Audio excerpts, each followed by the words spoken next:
അടിപൊളിയല്ലേ food?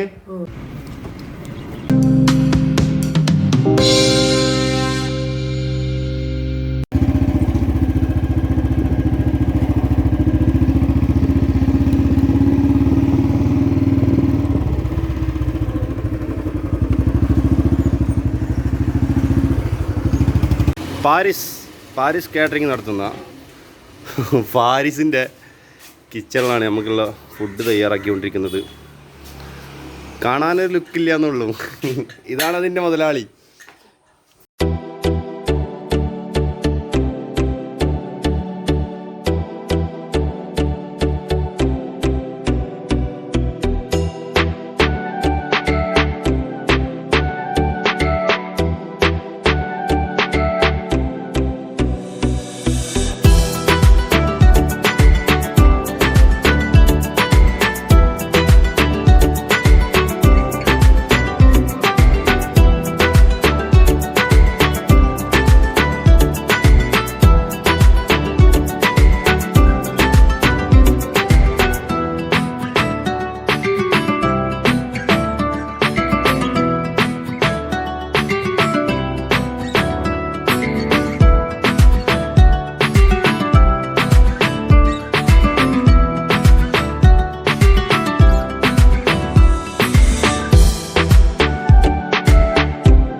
Welcome back again.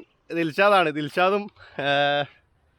ദിൽഷാദും പിന്നെ ഒരുപാട് പേരുണ്ട്. ദിൽഷാദ്, ജസീൽ, ജവാദ്, ദിൽബർ, ഇർഷാദ്, കബീർ, ഇനി 2-3 പേര് കൂടി നമ്മളെ വഴിയിൽ നിന്ന് ജോയിൻ ചെയ്യാനുണ്ട്. സംഭവം എന്താണെന്ന് വെച്ചാൽ നമ്മുടെ യാത്രാ ടുഡേ എന്ന ചാനലിൻ്റെ 100K സെലിബ്രേഷനാണ്.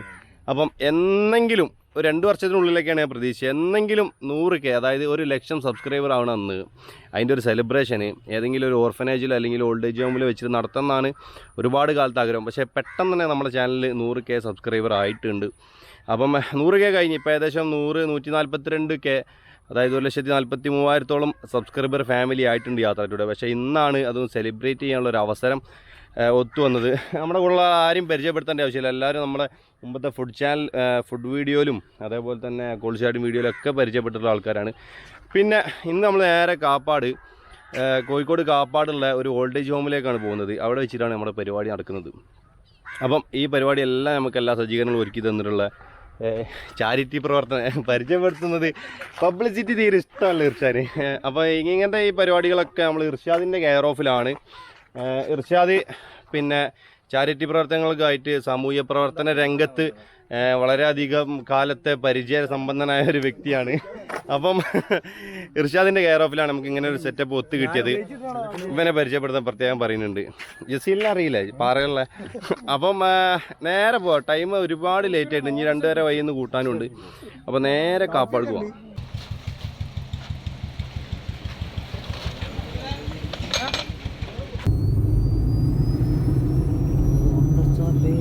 സജീറിനെ നമ്മൾ വൈന്ന് പൊക്കിയിട്ടുണ്ട്. കനിവ് സ്നേഹതീരം എന്നാണ് നമ്മുടെ ഓൾഡ് ഏജ് ഹോമിന്റെ പേര്. കാപ്പാടിലേക്കുള്ള റണ്ണിങ്ങിലാണ്. സജീറെ കണ്ട് നാക്കല കാണാന് ഞാൻ തൊപ്പിയൊക്കെ ഇടട്ടെ എന്നൊക്കെ പറഞ്ഞാണ്ട് കഷ്ടപ്പെട്ടത് വീഡിയോ ആണ്.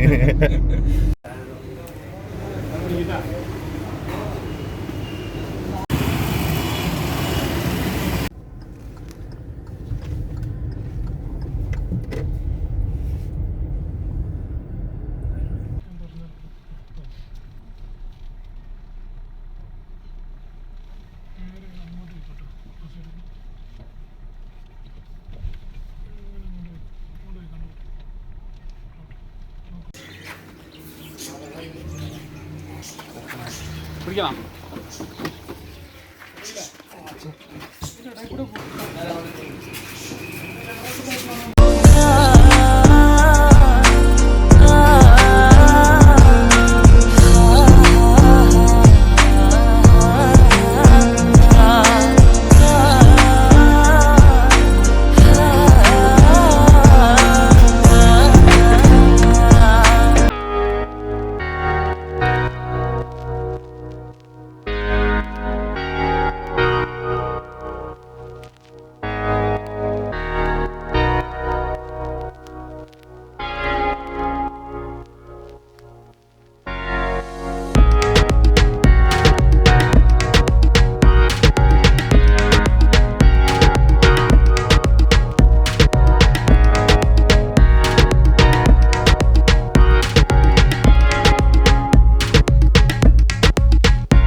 ആദ്യം തന്നോ?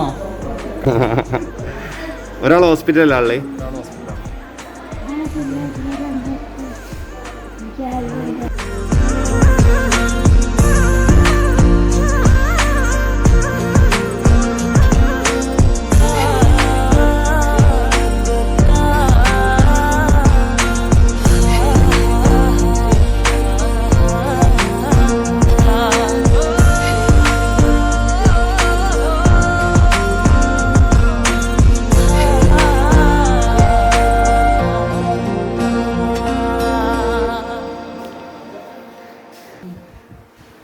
അടിപൊളിയല്ലേ ഫുഡ്? ബിരിയാണി ഭക്ഷണം കഴിച്ചോ? കിടന്നോളി കിടന്നോളി. നിങ്ങളൊക്കെ കണ്ടക്റ്റായി പോകുമ്പോ മൂക്കിലൊലിച്ച് നടക്കാവും. ഇപ്പൊ വലിയ വണ്ടിക്കാരന് മോട്ടോഴ്സ്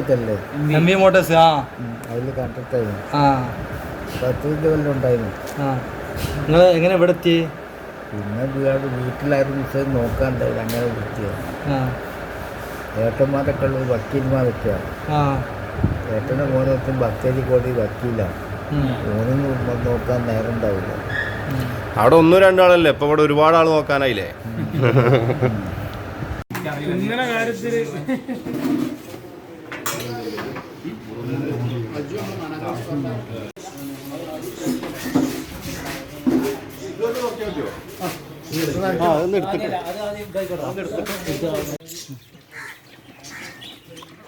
അൺബോക്സിംഗ് വീഡിയോ ആണ് അടുത്ത.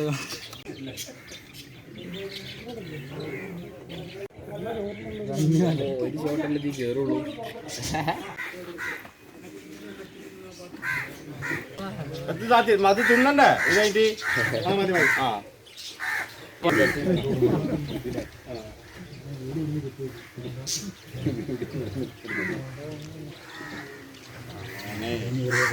ചെറിയ പീസ് മതിയാ.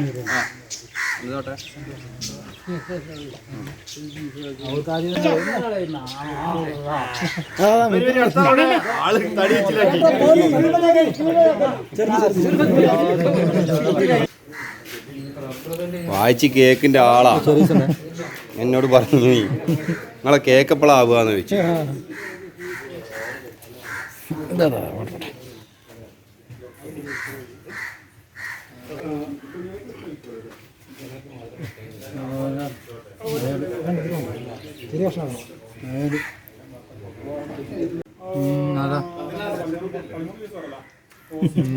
ഒരു 14 പീസ്.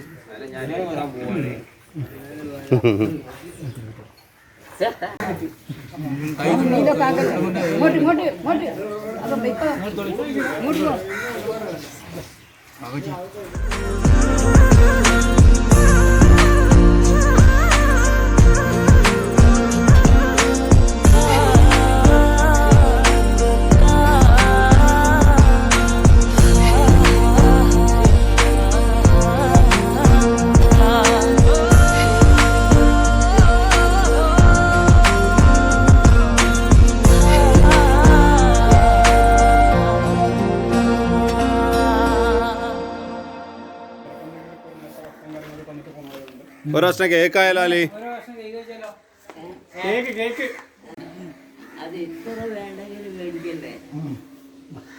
നമ്മളെ സ്ഥാപനം ഇവിടെ കോഴിക്കോട് കാപ്പാട് കനിവ് സ്നേഹതീരം എന്ന് പറയുന്ന ഒരു അതിഥി മന്ദിരമാണ്. നമ്മൾ അഗതി മന്ദിരം എന്ന് പറയാറില്ല, അതിഥികളായിട്ടാണ് നമ്മളിവരെ കാണുന്നത്. ഏകദേശം ഇവിടെ അച്ഛന്മാർ 22 ആളുകൾ, അമ്മമാർ 14 ആളുകളുണ്ട്. 8 വർഷം മുമ്പ് തുടങ്ങിയൊരു സംരംഭമാണിത്. തിരുവങ്ങൂരുള്ളൊരു ഫാമിലി, ഉമ്മ, മകന് ഇങ്ങനെയുള്ളൊരു ഫാമിലി, അവരെ സംരക്ഷിക്കുന്നൊരു പാലിയേറ്റീവ് ഉണ്ടായിരുന്നു ഇവിടെ. ഏകദേശം ഒരു 10ഓളം സ്ത്രീകളെ വിങ്ങായിരുന്നു ഉണ്ടായിരുന്നത്. പിന്നീട് ഈ വിങ് ഇവരെ പരിചരിച്ച് പിന്നീട് ഇവരെ വേറെ സ്ഥലങ്ങളിലേക്ക് മാറ്റണം എന്ന് ആഗ്രഹിച്ചു. അങ്ങനെ അവരെ തൃശ്ശൂരുള്ളൊരു സ്ഥാപനത്തിലേക്ക് മാറ്റി. അവിടെ നിന്ന് ഈ പല ആളുകളും പല സ്ഥാപനങ്ങളൊക്കെ മാറ്റിയിട്ടുണ്ടായിരുന്നത്. അപ്പോൾ ഇതിൽ നിന്നൊരു ഡിഫറൻ്റ് ആയിട്ട് അവർ പല സ്ഥലങ്ങളിലേക്ക് ആകുന്ന സമയത്ത് അതിൽ നിന്ന് ഇവർ വയലൻ്റായി തുടങ്ങി. അങ്ങനെ ഇവരെല്ലാവരും ഒരുമിച്ച് വടകര തണൽ എന്ന് പറയുന്നൊരു സംരംഭത്തിലേക്ക് മാറ്റി.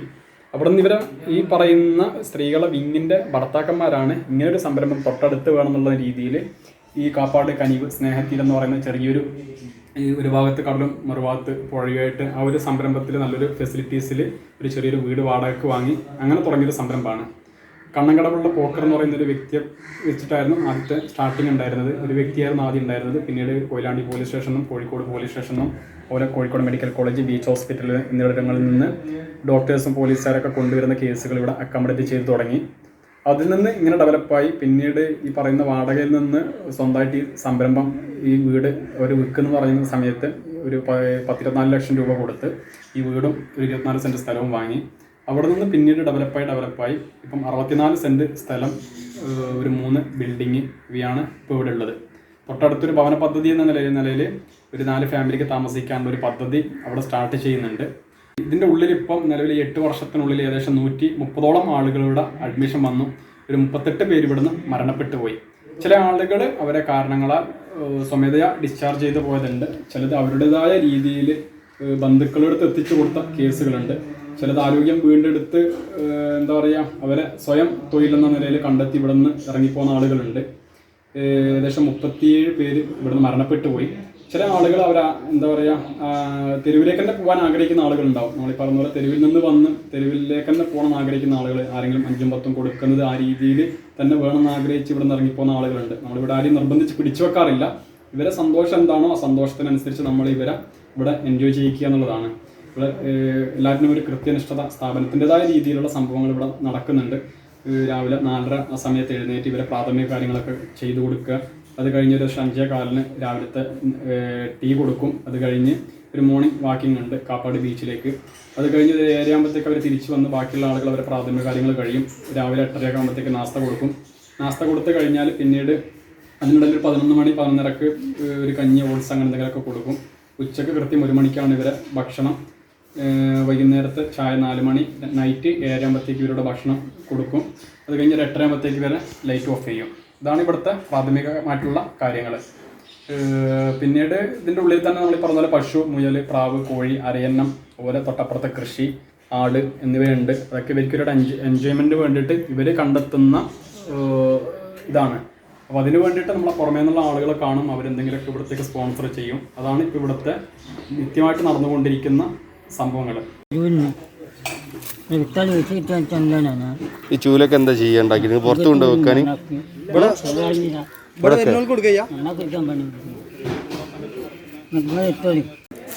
ചൂല് കച്ചവടമായിട്ടോ? ചൂല് കച്ചവടമായി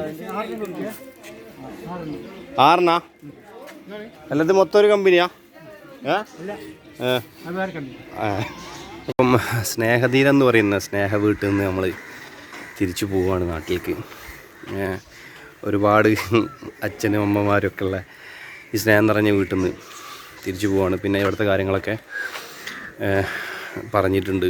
സംഭവം എന്താ വെച്ചാൽ കുറച്ച് പേരുടെ അല്ലെങ്കിൽ ഒരുപാട് പേരുടെ കനിവും കാരുണ്യം കൊണ്ട് മുന്നോട്ട് കൊണ്ടുപോകുന്ന സ്ഥാപനമാണ്. അപ്പം ഒരുപാട് ചിലവുകളുണ്ട്. മാസം 3 ലക്ഷം രൂപയാണ് ഇവർക്ക് ഭക്ഷണത്തിനായിട്ട് മാത്രം വരുന്ന ചിലവുകൾ. ഇതൊരു പിരിവായിട്ട് മാത്രം ദയവ് ചെയ്തിട്ട് കാണരുത്. കാരണം എന്താ വെച്ചാൽ ഇതൊന്നും പറയാൻ ഉദ്ദേശിച്ചല്ല, ഇവിടുത്തെ കാര്യങ്ങളും ഇവരെയൊക്കെ കണ്ടപ്പോൾ പറയണമെന്ന് തോന്നി. അതുകൊണ്ടാണ് ആർക്കെങ്കിലും നിങ്ങളെ കൊണ്ട് കഴിയുന്ന ഒരു 10 രൂപയെങ്കിൽ 10 രൂപ എന്തെങ്കിലും ഒരു ചെറിയ സംഭാവന ചെയ്തു കൊടുക്കാൻ പറ്റുകയാണെന്നുണ്ടെങ്കിൽ അത് വലിയൊരു ഉപകാരവും ഇവിടെ കഴിയുന്ന നമ്മുടെ അച്ഛനമ്മമാർക്ക്. ഇവിടെ സ്ത്രീകളുടെ വേറെ സെക്ഷനും പുരുഷന്മാരുടെ വേറെ സെക്ഷനുമായിട്ടാണ് ഉള്ളത്. ഒരുപാട് പേര് വന്നു, ഒരുപാട് പേര് ഇവരുടെ തന്നെ മരണപ്പെട്ടു പോയി. അങ്ങനെയൊക്കെ എന്നാലും ഒറ്റപ്പെടലിൻ്റെ ഒരു വേദന ഒന്നും ഇല്ലാതെ വളരെ സന്തോഷമായിട്ട് കുറച്ച് എൻ്റർടൈൻമെൻറ്റും കാര്യങ്ങളൊക്കെ ആയിട്ട് വളരെ സന്തോഷമായിട്ട് ജീവിക്കുന്ന ഒരു കൂട്ടം നമ്മുടെ അച്ഛനമ്മമാരാണ്. അപ്പം ഇവർക്ക് നമ്മുടെ സ്നേഹത്തിൻ്റെ എന്തെങ്കിലും ഒരു ഭാഗം നമുക്ക് എത്തിച്ചു കൊടുക്കാൻ പറ്റുകയാണെന്നുണ്ടെങ്കിൽ നമ്മളെ ഇപ്പനെയും ഇമ്മനെയൊക്കെ എങ്ങനെ സ്നേഹിക്കുന്നു അതേപോലെ തന്നെ സ്നേഹിക്കുന്ന കുറച്ച് സ്നേഹം തരുന്ന കുറച്ച് ഉപ്പയും ഉമ്മയും അല്ലെങ്കിൽ അച്ഛനെയും അമ്മമാരൊക്കെയാണ് ഇവിടെ ഉള്ളത്. അപ്പോൾ എന്തെങ്കിലും നിങ്ങൾ കൊണ്ട് കഴിയുന്ന സഹായം ചെയ്ത് കൊടുക്കാൻ പറ്റും. ഇവരിനോട് റിക്വസ്റ്റ് ചെയ്ത കാര്യമേ അല്ല, ഇങ്ങനെയൊന്നും പറയരുതെന്നാണ് അവർ ആവശ്യപ്പെട്ടത്. പക്ഷേ നമ്മളെ കൊണ്ട് കഴിയുന്ന പോലെ എന്തെങ്കിലും ചെയ്തു കൊടുക്കാൻ പറ്റുന്നെങ്കിൽ അത് വലിയൊരു എന്താ പറയുക വലിയൊരു നേട്ടമല്ലേ. അപ്പോൾ അതുകൊണ്ടാണ് താഴെ ഞാൻ ഇവരെ സ്ഥാപനത്തിൻ്റെ അഡ്രസ്സും കാര്യങ്ങളൊക്കെ കൊടുക്കുന്നുണ്ട്. അത് അന്വേഷിച്ച് നിങ്ങൾക്ക് ബോധ്യപ്പെട്ടതിന് ശേഷം വേണ്ട എന്താ ചെയ്തു കൊടുക്കുക. ഇത് കാണാൻ ഈ ഒരു വീഡിയോ കാണാനുള്ള മനസ്സുണ്ടല്ലോ അത് മതി. നിങ്ങളൊന്നും ചെയ്തു കൊടുത്തില്ലെങ്കിലും കുഴപ്പമില്ല.